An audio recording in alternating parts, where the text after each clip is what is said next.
नमस्कार, मी दादासाहेब नीळ. स्वरांजली न्यूज चॅनलमध्ये आपलं हार्दिक स्वागत. सध्या सोलापूर शहराची लोकसंख्या 14 लाखाच्या वर गेलेली असताना या शहराचा विकास होण्याऐवजी भकास झालेला दिसतोय. याचं नेमकं कारण ना राजकीय नेत्यांना ना प्रशासकीय अधिकाऱ्यांना कुणीही द्यायला तयार नाही आहे. यामध्ये सर्वसामान्य सोलापूरकरांचं मात्र मरण दिसतंय. या सोलापूर शहराची स्मार्ट सिटीमध्ये नोंद झाली. मोठमोठ्या त्या ठिकाणी हलग्या वाजल्या गेल्या, मोठमोठ्या ठिकाणी घोषणा झाल्या. आलेला कोट्यवधी रुपयाचा निधी कुठे गेला हे मात्र आजपर्यंत कुणीही सांगत नाही आहे. शहराचे काही रस्ते स्मार्ट झाले असतीलही, परंतु एवढा निधी कुठे गायब झाला? शहर तर स्मार्ट झालंच नाही आणि शहरामध्ये आणखी बऱ्याच भागामध्ये पूर्ण खड्डे आहेत. खड्ड्यात रस्ता, रस्त्यात खड्डा, हेच समजत नाही.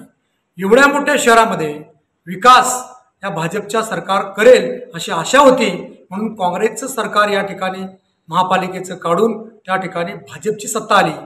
गल्लीपासून दिल्लीपर्यंत भाजप सरकार असताना सुद्धा प्रचंड मोठा निधी येऊन सुद्धा केवळ राजकीय नेत्यांच्या नाकर्तेपणाच्या भूमिकेमुळं या शहराचा विकास अतिशय थंडावलेला आहे. अधोगतीला जाताना हे शहर दिसतंय, परंतु ही जबाबदारी घ्यायला कोणीच तयार नाही. ही फार मोठी शोकांतिकाच म्हणावी लागेल.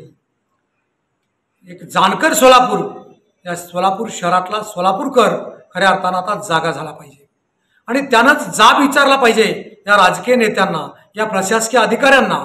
जे प्रशासकीय अधिकारी गलेलट्ट पगारी घेतात आणि केवळ शहराचा विकास करण्यासाठी त्यांना एवढा पगार शासन मोजत असतं, परंतु ते फक्त पाट्या टाकण्याचं काम करत असतील, ते फक्त नुसतंच येऊन जात असतील, तर या शहराचा विकास कधीच होणार नाही.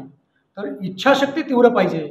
हे शहर माझं आहे आणि मी शहराचा आहे अशा प्रकारची भूमिका घेऊन प्रत्येक नागरिकाने जागरूक झालं पाहिजे. तरच ते अधिकारी, तरच राजकीय नेते काम करतील आणि या दोन्हीमध्ये निश्चितपणे एक चांगल्या प्रकारचा विचार रुजेल. वास्तविक पाहता सोलापूर शहरातील अनेक तरुण या शहरामध्ये हाताला काम नसल्यामुळे दूरच्या ठिकाणी पुणे मुंबईच्या भागात पोटासाठी जातात. ही शोकांतिका थांबवण्यासाठी, हे जाणारे लोंढे थांबवण्यासाठी, सोलापूर शहर रोजगाराने भक्कम करण्यासाठी, स्वयंपूर्ण बनवण्यासाठी ह्या शहरामध्ये अनेक उद्योगधंदे आले पाहिजेत आणि ते आणण्यासाठी प्रत्येक राजकीय नेते आणि प्रशासनाने सुद्धा आपली भूमिका मांडली पाहिजे, जेणेकरून या तरुणांना रोजगार मिळेल, बेरोजगारी थांबेल, तरच या सोलापूर शहराचा विकास होऊ शकेल. नुसते रस्ते आणि पाणी तर सोलापूरची समस्या गेल्या अनेक 10-20 वर्षापासून आहे. 5-5 दिवसाने सोलापूर शहराला पाणी येत असेल. पाणी ही खरं तर महापालिकेची जबाबदारी आहे, संविधानिक जबाबदारी आहे. प्रत्येक नागरिकाला पाणी स्वच्छ दिलं पाहिजे, परंतु ही महापालिका नुसतं कर आकारणी करते, परंतु नागरिकांना मूलभूत सुविधा देत नाही. हे आजवरचं वास्तव या ठिकाणी मला नमूद करावं असं वाटतं. वास्तविक पाहता या सोलापूर शहरातील नागरिकांच्या मूलभूत गरजाच भागत नसतील, हाताला कामच नसेल, तर या नागरिकांनी या ठिकाणी राहायचं कशासाठी असा प्रश्न त्याला न वाचून पडतो.